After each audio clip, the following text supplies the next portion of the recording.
అందరూ నా వైపు చూడండి, ఒక మాట చెప్తాను ఇక్కడ. నువ్వు ఎన్ని మాటలన్నా ఎదుటివాడు నేను క్షమిస్తున్నాడు అంటే, జాగ్రత్త గమనించండి, నువ్వు ఎన్ని మాటలన్నా ఎదుటివాడు నేను క్షమిస్తున్నాడు అంటే నువ్వు చాలా ప్రమాదకరమైన స్థితిలో ఉన్నావని గుర్తించాలి. ఎందుకోసం తెలుసా? వాళ్ళు క్షమించిన ప్రతిసారి నీకు వాళ్ళకి మధ్య దేవుని పెట్టేస్తున్నారు. వాళ్ళు they are putting God in between you and the person you are accusing. ప్రతీకారం తీర్చుకునేవాడి కన్నా క్షమించేవాడికి ఎక్కువ భయపడాలండి మనం. ఎందుకోసం తెలుసా? ప్రతీకారం తీర్చుకునేవాడు అప్పటికప్పుడు అయిపోతుంది, ఆ డీల్ అయిపోతుంది. ఓ మాట అంటే ఇంకో మాట అనేశారనుకోండి, ఇది అక్కడతో చెల్లు అయిపోయింది.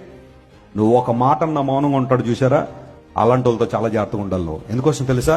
వాళ్ళ మౌనం దేవుని తీసుకొచ్చేస్తుంది మధ్యలోకి. వారి పక్షంగా ఎవరు నిలబడిపోతాడు. అందును బట్టే ప్రతీకారం తీర్చుకునేవాడికి ఎవడు భయపడక్కర్లేదండి ప్రపంచంలో. క్షమించే గుణం ఉన్నవాడికి భయపడాలట. ఉందా భయం నీకు? భార్య ఏమంటలేదని చెప్పి ఇష్టానుసారం మాట్లాడుతున్నావా?